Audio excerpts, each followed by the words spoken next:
watching this on YouTube or essentially watching this as an uploaded clip on Facebook.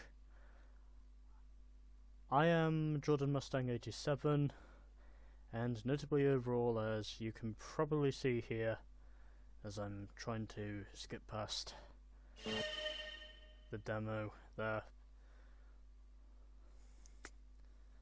So anyways, don't mind that. You can see here that notably overall,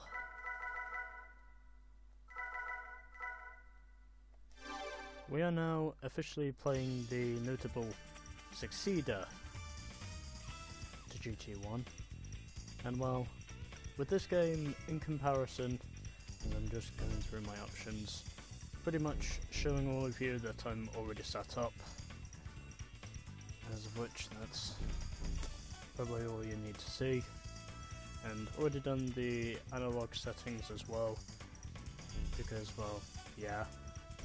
And well, as for analog settings themselves, well, I'm not going to give a shit about those because I'm basically playing this in single player anyway. But anyways, as you can see here, we are notably playing a game, of course, that in comparison to GT1's 5 years of development, this game was basically rushed as fuck, basically. And yes, as you just heard me say, that is precisely what this game was. It was rushed as fuck. But somehow, even by the sharpest of miracles, and also because, well, this game itself, pretty much less than 2 years after GT1 was notably released worldwide, this game itself, eventually after some initial criticism with its development, it eventually became known to many as one of the most successful racing games ever made. In spite of development just literally being rushed and well, in my complete honesty, basically just being a mess with its initial releases, or at least, you know. Because, well, this game didn't exactly have much bug testing, and, well, notably overall, they had to do a lot of updating to eventually make this game as successful as it eventually turned out to be. So, in terms of release dates, well, to all of you NTSC viewers that are officially watching this, you may know very well that, notably overall, if you are either from Japan or America, this game itself was released in December of 1999, and well, eventually over here with me, of course, like many other YouTubers, notably being, well, clean Europeans, the PAL version was eventually released over here by late January of 2000. So, as you can see here, got some of the old features here, but notably overall, of course, this game, with it notably being so fucking big, this game itself was not released on one disc, but it was released on 2 discs.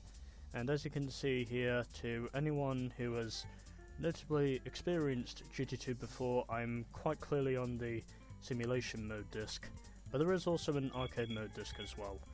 So, got the original features from GT1, got the home page, the Go Race page, machine test, the car wash and the licenses. And well, the reason why you cannot see the manufacturers in this game is essentially because, well, that's where these cities come in. We have a North City, we have an East City, a South City, and a West City. And well, of course, you may know very well how originally GT1 only had a total of over 130 cars. Well, this game, in comparison to GT1, it has a total of 600 cars. And I'm really not joking about this. This game has 600 cars, and yet, somehow,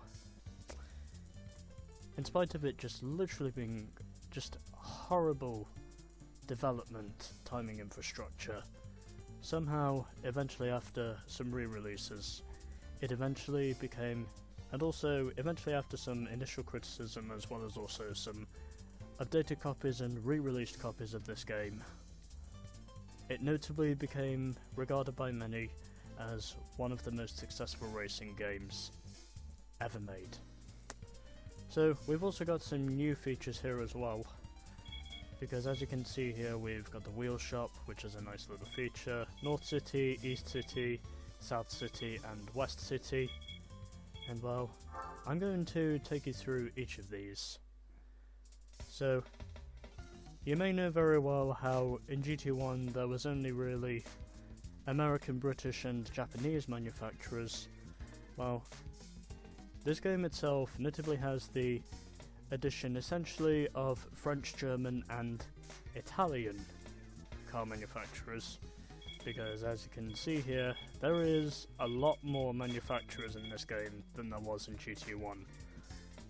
So we've got Aston Martin, Vauxhall, Audi, Volkswagen, Lister, TVR, Lotus, Jaguar, Mini and MG, RUF, BMW and Mercedes in the North City. In the East City, which is essentially Japanese manufacturers, we've got Toyota, Daihatsu, Mazda, Suzuki, Honda, Subaru, Nissan, Tomy Kaira and Mitsubishi.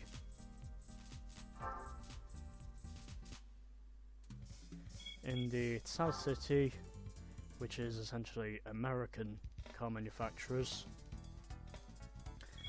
we've obviously got Chevrolet and Dodge returning from GT1, but the other manufacturers we have are notably Ford, Plymouth, Vector and Shelby.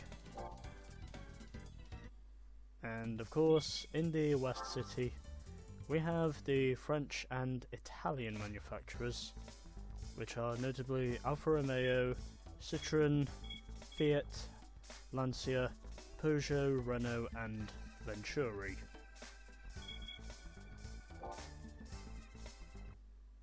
And of course we also have the license centre over here. So many of you may remember that the original GT notably had 3 licenses: the B license, the A license and the International A license. But this game has a lot more, as well as there also being an additional license to the game as well, but I'm not going to reveal that until later on in the game. And we also have the Go Race section. So many of you may remember very well that originally it was only really GT League and special events in GT1, but now of course we have the addition of dirt events, and also as well as that we also get the addition of endurance events to this game as well.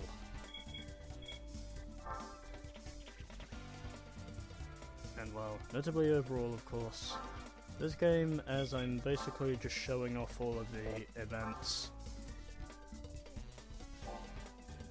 or all of the available events for now, this game itself is a hell of a lot bigger than GT1 was. At least in terms of size anyway. Just drinking my tea, and of course we have these. So now of course if I go onto here, you can now see the home page. And so you may probably remember that notably in GT1 there was originally a load and save page, and well, this game doesn't have that, because essentially you can basically either save the game from the main screen, or you can basically save it after you've completed a race. And well, another cool addition to this game is notably game status. The first time we can officially determine, of course, if we are notably complete with this game.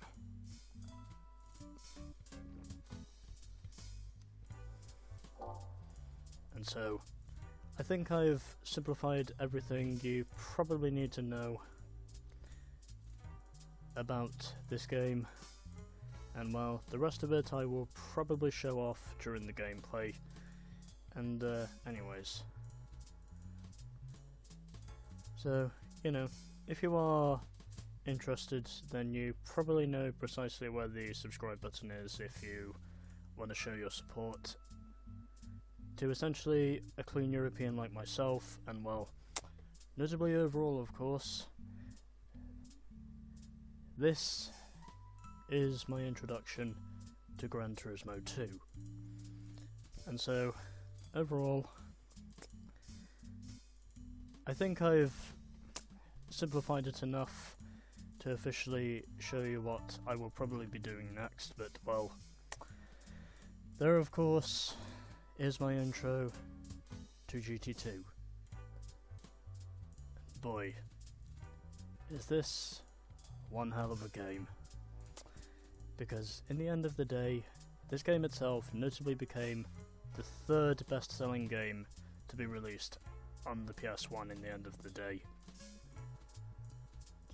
As it was notably third of course only to Final Fantasy VII and the original Gran Turismo that only officially outsold this game. Well, I think I've now